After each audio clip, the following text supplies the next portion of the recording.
Okay, well, good evening to everyone, and welcome to the Spanish Pavilion in COP27. Welcome also to those participants following this side event through streaming. As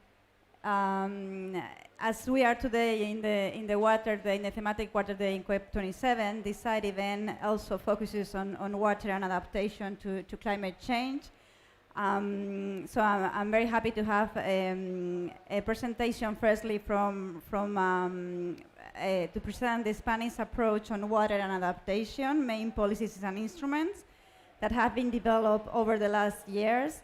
And secondly, we will have the opportunity to have a discussion with the representatives from key organizations working on water and climate change, and we have the opportunity to address relevant issues and elements to be addressed under this thematic area of work. I think I don't need to say that water is one of the sectors which is most affected by climate change, and at the same time many other sectors or all sectors rely on water, so we need to act on implement effective policies and measures and projects, and we need to able to, in order to be able to face the main risk of climate change. So I will present the panelists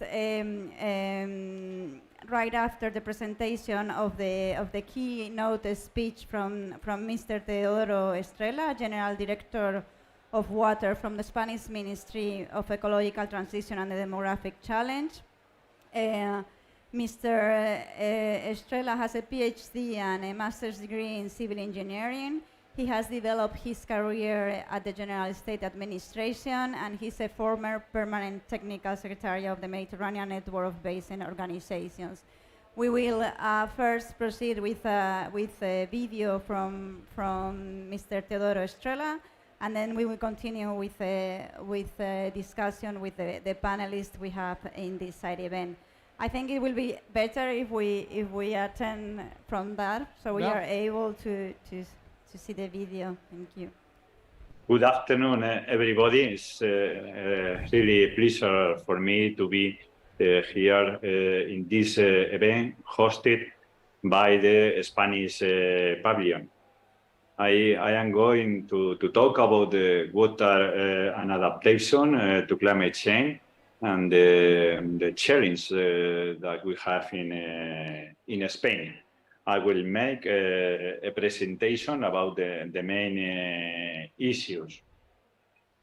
Well, water is an important element in the United Nations Sustainable Development Goals, also in the EU Green Deal and in other European Union and national strategies. In Spain, we have elaborated different environmental strategies, where an important element is water, like the National Adaptation Plan to Climate Change, the Circular Economy Strategy, the Spanish Strategy on Biodiversity, or the Water Transition Strategy. Spain is a country with a great irregularity in the hydrological regime, where we have in some parts of our country very fragile balances between water resources, water demands, and also the environmental needs. And all the studies, all the scenarios say us that this situation is going to be aggravated by climate change. For that reason, the water policies in Spain must be developed in a climate change adaptation framework. All the studies that we have developed in Spain saying that we are going to have a rainfall reduction, an increase on the potential evapotranspiration, and what is really important for us and for the water managers, and a reduction in the runoff, in the water resources available. A reduction that is assessed between 15 and 40%, depending on the territories and depending on the scenarios that we take into account. But also, the studies say us that we are going to have a greatest frequency of drugs. The main instruments that we have in Spain to adapt our water policy to climate change are based on planning. First one, the river basin management plan according to the Water Framework Directive, the flood risk management plans according to the EU flood directive, and also it's very important for Spain, the drought management plans. Also, now we are developing climate change river adaptation plans that will be developed in the next two years in each basin. I will refer to each tool. First, I will start with the river basin management plan. I'll say that the main objectives are the water body environmental protection, but also to establish the water allocation to the different water uses, irrigation, urban use, hydropower, industrial use, etc. The main issues that are addressed in the river basin management plan are related with the climate change, the impacts and the needs of adaptation, the definition of environmental objectives, the assessing of the water body status, issues related with water security, and program of measures related with sanitation, diffuse pollution, river restoration, etc. We expect to approve the new river basin management plan at the end of the year. We are now in the last part of the process of approval. And the investment that is considered in this plan for the next cycle of 6 years is about 21,000 million of euros. Related to the sanitation and water treatment, now we are working in the adaptation of small and medium urban settlements, sanitation infrastructures to the upcoming European Union wastewater treatment directive. Now it's currently under revision. We have developed a specific plan for water treatment, sanitation, efficiency, savings, and water reuse that was approved in July 2021 by means of ministerial order. And now we are developing this plan. Other issue that is very important in the river basin management plan is the diffuse pollution. Diffuse pollution due to an excessive application of fertilizers and also some pesticides. And the objectives are to foster, to promote appropriate agriculture practice. Also, we need to improve the knowledge that we have at the moment about the relationship between the pressures and the impacts on the different water bodies, surface water bodies and groundwater bodies.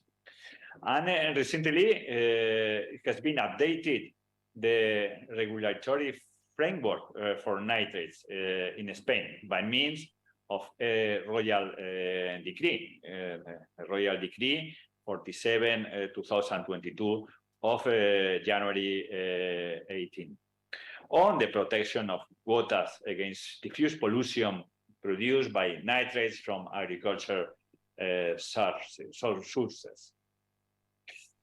Other important issue of the plants, of the hydrological plants, are the river restoration strategy. It's very important for us to enhance the longitudinal river continuity by means of removing obstacles or adaptate the obstacles that we have in the river in order to maintain the continuity for fishing populations, etc. Other objective of this strategy on river restoration that is considered in the plans is to promote a nature-based solution to recover for this restoration of the rivers, but also very related to the protection against floods. Also, it's important for us to recover riparian vegetation. It's very important to have available shaded areas in the rivers. It's one of the measures to adapt our system to climate change, or reneutralization of rivers in urban reaches. Also, it's very important the hydromorphology, and as a matter of fact, research on potential impacts, hydromorphology relationships, to study that kind of relationships. Other important element of the plans is the wetland restoration.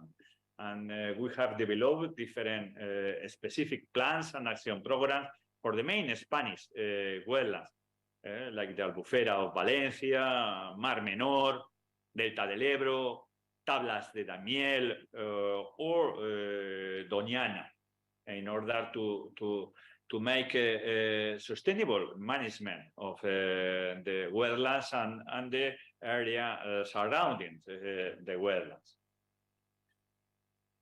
Well, this is an aspect that are considered in the river basin management plan, but I have mentioned that the other instrument, other tool, important tool for us is the flood risk management planning. The flood risk management provided by the European Union Flood Directive is a milestone in the water policy in Spain. We have been working in order that the population is to be informed through hazard and risk maps available on the ministry's website. And we are expecting to approve the new flood risk management plan by the end of 2022, the same day that the river basin management plans. And I should like to highlight the importance of to have all the information about the hazard maps and the risk map in the websites of the ministry and the website of the different river basin organizations. We create in 2015 a system that allows the consultation of flood hazard maps in all the Spanish territory.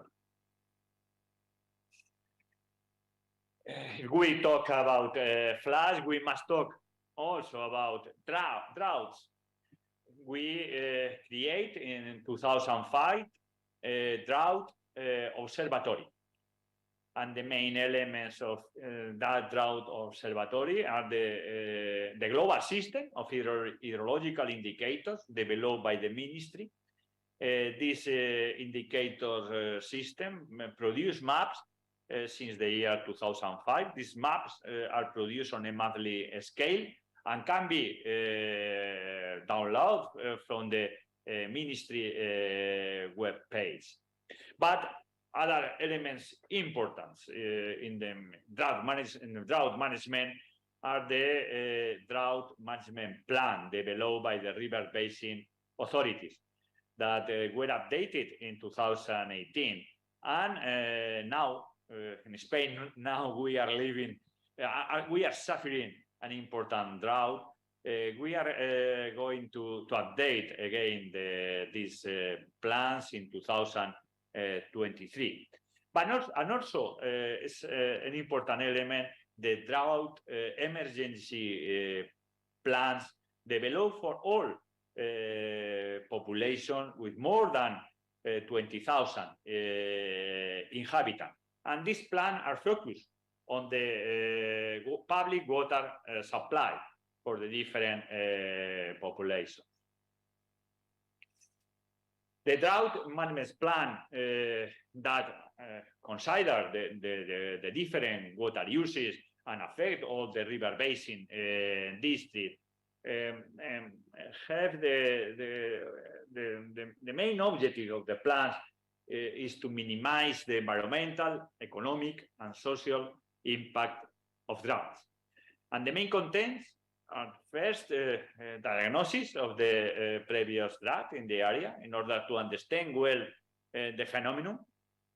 Then to have a monitoring indicator framework, have indicator system that was developed in the year 2005, like I have mentioned previously, and has been improved during the last year. And then the different measures and actions to be developed throughout the different phases of droughts and scarcity. Then other content is the post-drought assessment, analyzing the main economical, environmental, and social impact that has produced a concrete drought. These are the main instruments that we have, but I would like to highlight the importance that for us is the integrated water resources management. We have a country with a fragile balance between resources, water demands, environmental requirements. We need to use the set of water resources that we have available, surface water, groundwater, in a sustainable way, obviously, but also the non-conventional resources, desalination and water reuse. We need integrated water system, including conventional and non-conventional water resources. It's true that it's not expected much more conventional resources in the future because we have constructed, as then we will see, a great number of them in the past, no? And the groundwater, we have some problems of water exploitation, no? We have to promote the non-conventional resources. And now we are working in modifying the legal framework, the Spanish framework, to adapt to the European Union water reuse regulation, and then to promote the use of renewable energy by the use of photovoltaic plants on all these installations of water reuse or installation of desalination. In Spain, as I have mentioned, we have constructed a large number of dams since the middle of the last century, and we have a high average age in our dams, and that requires an effort for maintenance and rehabilitation, keeping them in good operating condition and safety. And for that reason, during the year 2021, we have improved the safety standards for dam and reservoirs by means of a royal decree. This regulation has been highly demanded by the sector, and this regulation update and also unifies all former dispersed regulation. we can say that has completed technical work carried out during the last 10 years. And this royal decree applies all dams, large and dams that we have now. Related to groundwater, at this moment in Spain, we have approximately 2 in 5 groundwater bodies in not good status.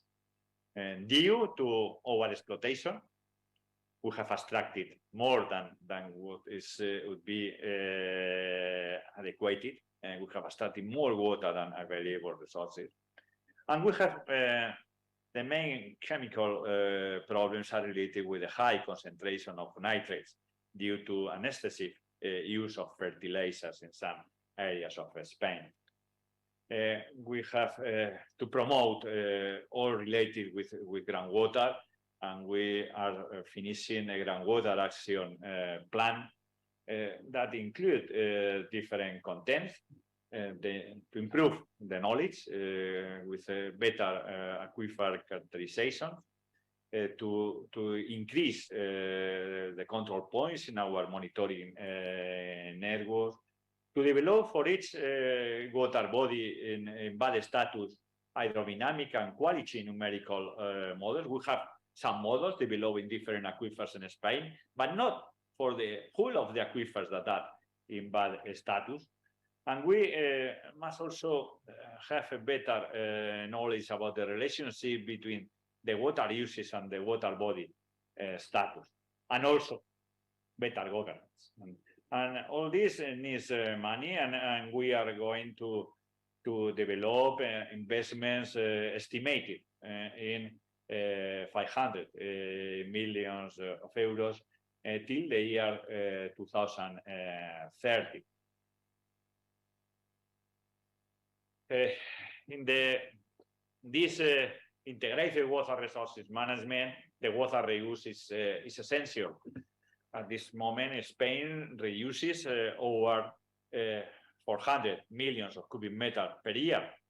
This is approximately 10% of the treated wastewater in Spain. But in some areas, like the Segura River Basin, all the water is reused. It's mainly used for agriculture. Segura and Júcar are the greatest reuse, the greatest reuse water volumes, where the greatest reuse water volumes are applied. No? And these two river basins precisely are the two river basins in Spain with the highest water exploitation plus index. But really, in the last years, the reused water has not increased sufficiently, and maybe due to regulatory, financial, and technical barriers. And we are looking for solving that problem. We need a change on our regulation. We are taking advantage that we must adapt our legislation about water reuse to the new water reuse regulation in the European Union to promote the use of the water reuse, especially in the territories with more fragile balance between resources, water demands, and environmental requirements. But I must also mention the desalinization. Desalinization, Spain relies on desalinization to meet the water demands on islands, especially. We start with desalinization the years in the 70 years of the last century in the islands, first in the Canarian Islands, then we continue with the Balearic Islands, and then during this century we have constructed a great number of desalinization plants in the Mediterranean coast, and not only for public water supply, but even for irrigation, due to the cost of desalination has decreased in an important way in the last year. At this moment, we are using approximately 540 millions of cubic meter per year, but we have a capacity to produce more than 1,000 millions of cubic meter.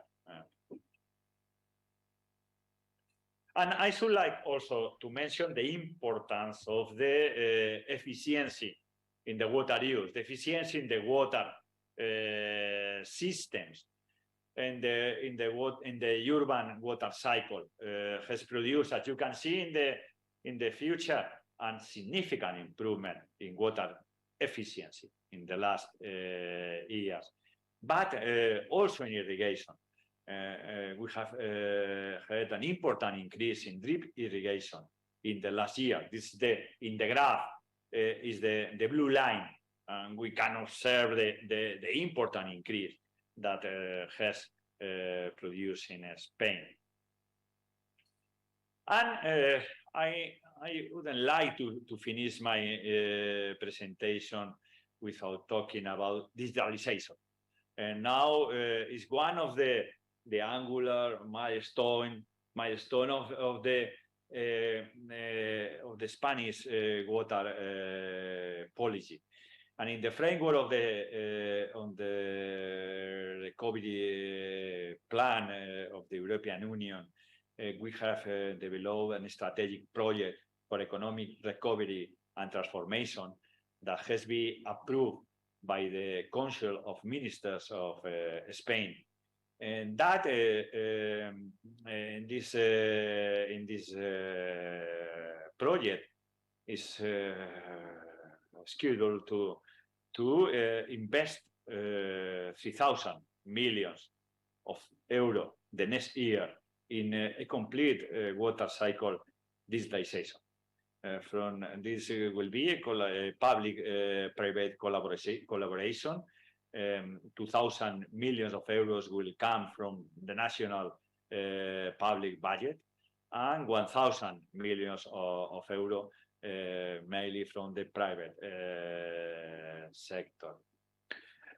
The main action to be developed in the framework of this project, digitalization of the river basin authorities, and with 225 million of euros, and grants tenders to fund the water user digitalization programs with approximately 1,700 million of euros. These two actions will be developed by the state, and mainly the private sector will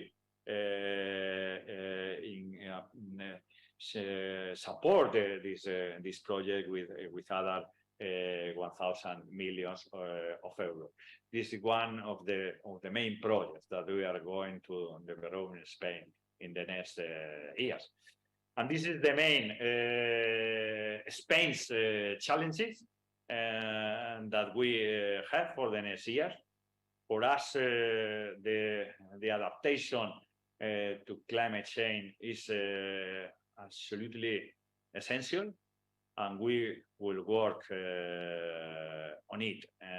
So thank you, everybody, for your attention. Thank you.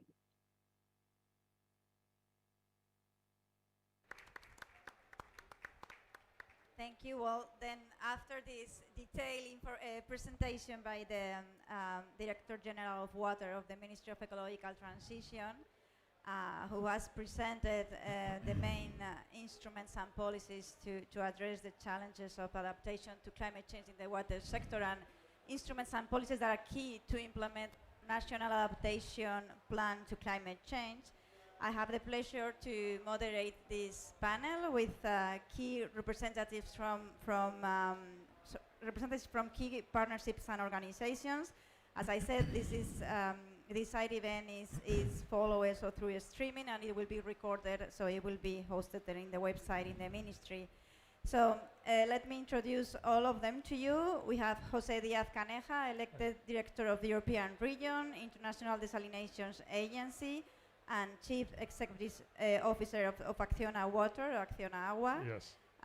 Mr. Díaz Caneja has a master's degree in civil engineering and has a comprehensive experience in the infrastructure sector in both publicly and privately financed projects, and also in groups in Latin America and Spain, joining Acciona in 2002. Secondly, we have Dario Soto Abril, Chief Executive Officer of the Global Water Partnership, who has a corporate lawyer background, and prior to joining the Global Water Partnership, Mr. Soto Abril was the global CEO at Fair Trade International, and he has also spent 14 years at the Trust Fund for the Americas. We also have Eric Tardieu from the Secretary General International Network of Basin Organization. He's actually the current Secretary General. He's an environmental engineering with a PhD in membrane filtration for urban wastewater treatment, and he served for the French Ministries of Agriculture and Environment, for national, regional, and local authorities, so implementing at the local and regional and national level policy regulation and strategies and measures. And finally, we have Veronica Girardi, Environmental Affairs Officer in the United Nations Economic Commission for Europe, UNECE. Mrs. Girardi joined the Water Convention Secretariat hosted by UNECE in 2021, and she deals in particular with adaptation, with climate change adaptation and transboundary basins. And before, she worked as a policy officer for water at the European Commission, Director General for International Partnership. So welcome to all of you. Thanks a lot for participating in this side event. And I don't know how, we don't have that much time left, but I think we do have time for at least a question for all of you, a different question for each of you, and a common question for all of you. So let me start with Jose Diaz-Caneja with a quick question when we talk about investments and finance. I would like to ask you how to link investment project funding with climate change, citizens' awareness, and local management. Okay, thank you very much. Thank you very much, Anna, and thank you very much for the invitation to be here today.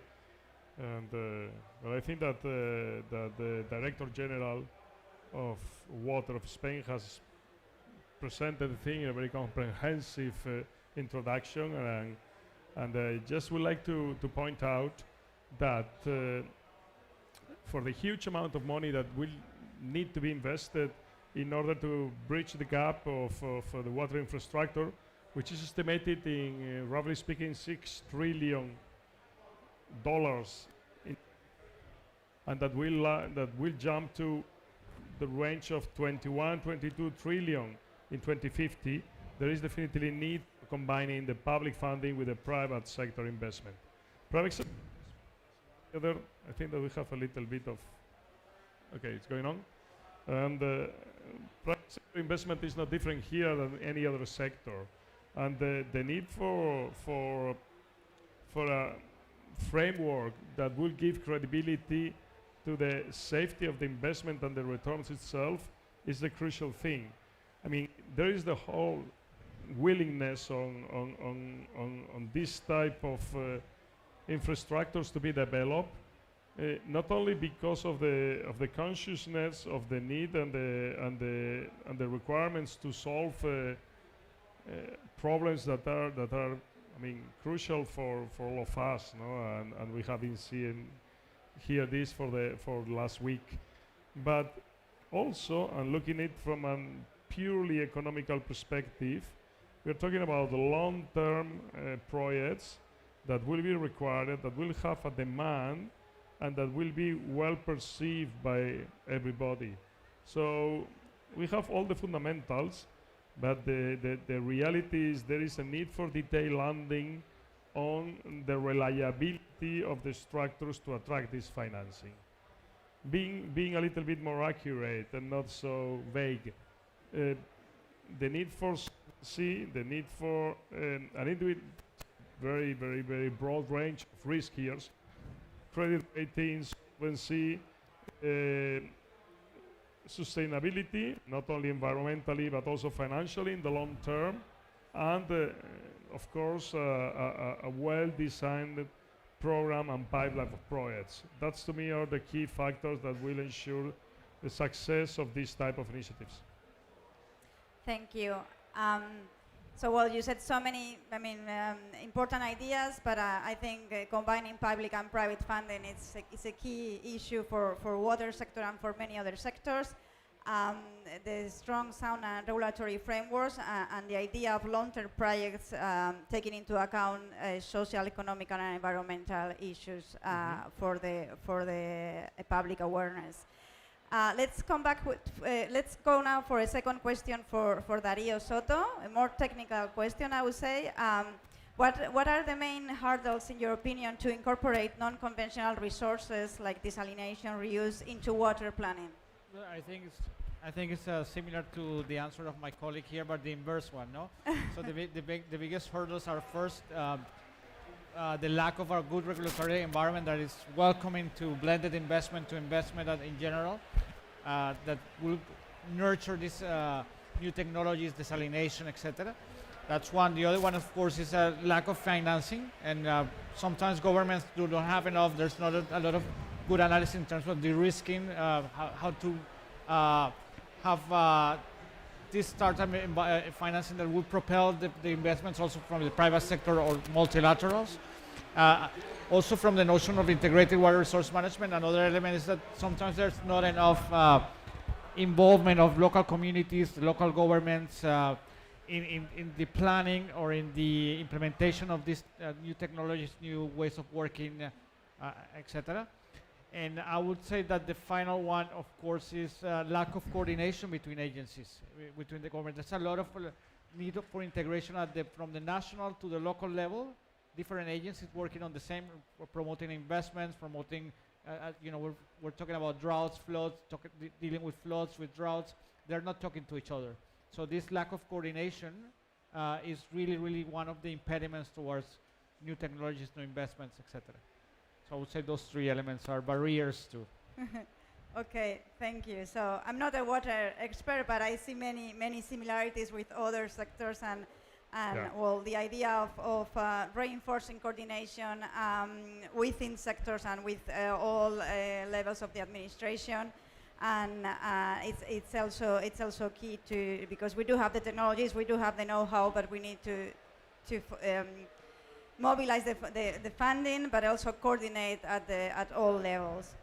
Thank you, Darío. I will ask now Eric Tardieu about, again, related to funding, and because of all these also, well, billions, trillions, about the needs regarding climate change all around the world, but also in developing countries. Where, in your opinion, are the main funding bottlenecks regarding climate change adaptation projects in order to implement them and to be able to, I guess, to be eligible in all these climate funds? Thank you very much, Anna, for the invitation, for the question. I'm very happy to be here for this session in the pavilion of Spain, which is a very traditional country for basin organizations. So this is, of course, the first message that I wanted to confirm or to deliver, that basin organizations, and in your case hydrographic confederations, as you call them, are very important tool for collective dialogue, collective planning, and that we need these tools, of course. In terms of funding of projects of adaptation at the basin scale or at all levels, I would say something very simple in terms of bottlenecks. This is related to the very early stage capacity at the local level for project design. There is this confirmation that we are witnessing in every conference. The donors explain that they don't have enough bankable projects, and local potential stakeholders explain that they don't know how to design a project. And so I think there is really a strong need here. That's maybe not only for adaptation, but especially for adaptation to climate change, and especially at the basin level.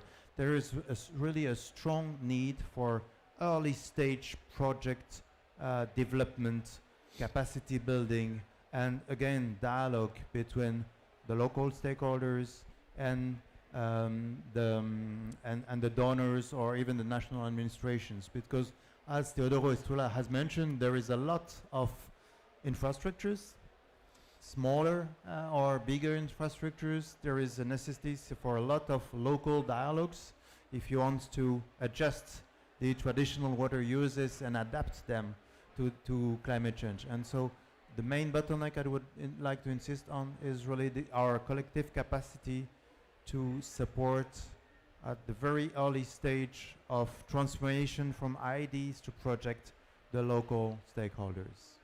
Okay. Thanks. Thank you. Again, very strong similarities with all the sectors, but I guess, again, there are different types of finance, of funding, so we do need to continue to give support, but at all the phases of a cycle project, no? Starting, as you said, with a strong need for early stage capacity building development projects in order to be able to have bankable projects in the medium and longer term. I will ask now Veronica Girardi, what do you think, what is the role of regional cooperation to foster adaptation to climate change? Yes, thank you very much, and thank you for the invitation to this panel. Well, I will start saying that I think that we all agree on the fact that most climate change impacts express themselves via the water cycle. Said that, starting from this fact, it is immediately evident why water cooperation at transboundary and regional level is so important. We need to know that 60% of the world freshwater resources are transboundary, so shared by 2 or more countries. 3/3 of the UN member states has at least one basin shared with a neighboring country. And most of the river, lakes, and aquifers that we can think about, like for instance the Nile, the Congo, the Amazon, the Mekong River, are shared and transboundary river basins.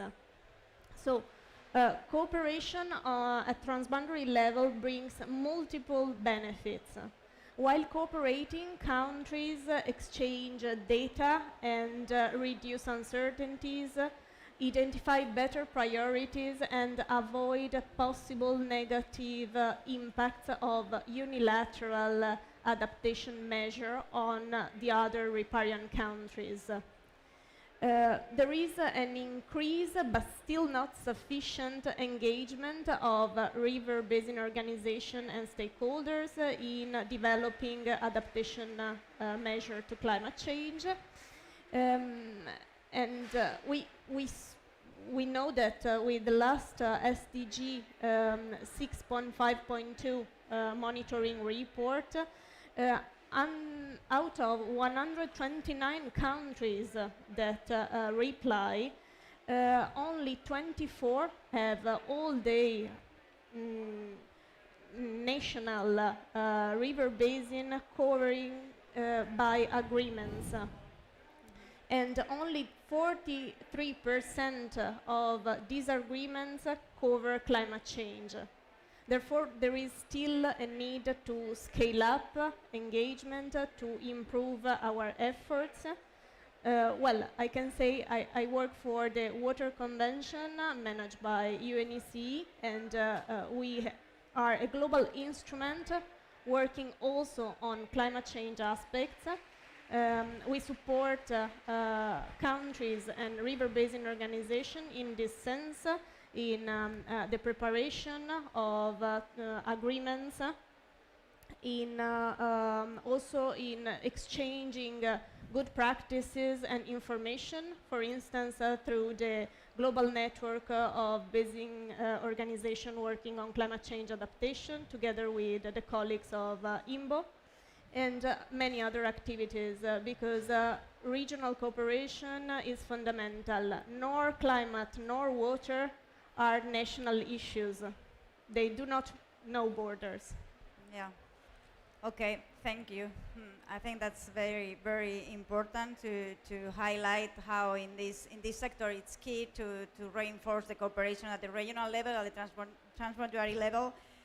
We do have, I don't know if you know about it, but in Spain we have a strong regional cooperation with the Ibero-American region, with the general directors, the Water General Directors Network, Ibero-American General Water Directors Network, the Climate Change Office General Directors Network, and the Methodological Services Directors Network. And we have been articulating specific actions and identifying priorities and so working on that on the need of more regional adaptation cooperation on water in Ibero-America. We do still have time, so I'm happy to ask all of you. I don't know how many COPs have you been involved or not. We were saying some of you it's not the first one, but what do you think COP27 will contribute to the UN's water conference, which is such a big event next year in 2023? Because I heard the last time this conference was organized was in 1979, is that right, or something? So what do you think this process, how this process contributes to the UN's water conference, and on the other hand, how the UN water conference will contribute to this process? So whoever wants to start, this will be the last question, but I do want your opinion from all of you. Okay. So I'm sure that here you have much better opinion than what I can say. But just as a general thought, and that's from, I mean, I've been here from Wednesday afternoon, so well, having been around for a couple of days now.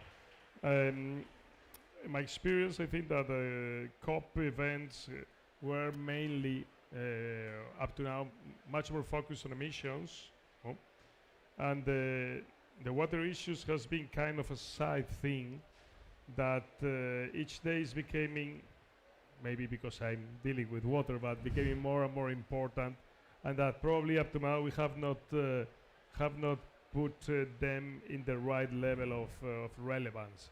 I think that this is changing now, and all of us are realizing that at the same level of CO2 emissions and anything relating to energy transition, we have to take care also about the water. Water in all the sense, no? In the sense of floods, in the sense of scarcity, in the sense of contamination. And having the opportunity of being here and being this COP, I would say, the starting point for the next big event that will be the UN event on the water side. So I think it will be just a warming preparatory session for what will happen there. Thank you. Dario, what is your opinion? I would say that if we were looking at water and COPs a few years back, there was not really mention of it, or it was scattered. Last year we had the water pavilion, which my colleague here was one of the initiators of her, so kudos to her. This year we have water, not only water pavilion, but we have a water day, so it's getting more traction in the agenda, which I think is important. Now, what trickles to the UN Water Conference, in addition to what you mentioned, is this call for increased defragmentation and collaboration between water actors, among water actors, and also between water actors and climate and non-water actors, businesses, governments, etc. I think that's one important, I would say, call to action and legacy that we hope to take to the UN Water Conference. I think the other one that has been put quite in an emphatical way by the Dutch water envoy is the opportunity cost, which is and the call for action again is that the UN Water Conference has to have actionable results. And I think that's the opportunity to have that actionable results by us being here, by us water people talk to non-water people. And I think the challenge is that whether we're going to make it or not, we're going to have something actionable. So the jury is still out. I think I'm positive about it, and this is a good stepping stone towards the UN Water Conference. Okay. So yeah. Thank you. Well, it will be your turn. Is getting more complicated because you have all the some answers before, but So since it's getting more Eric. complicated, please allow me to do a bad geography.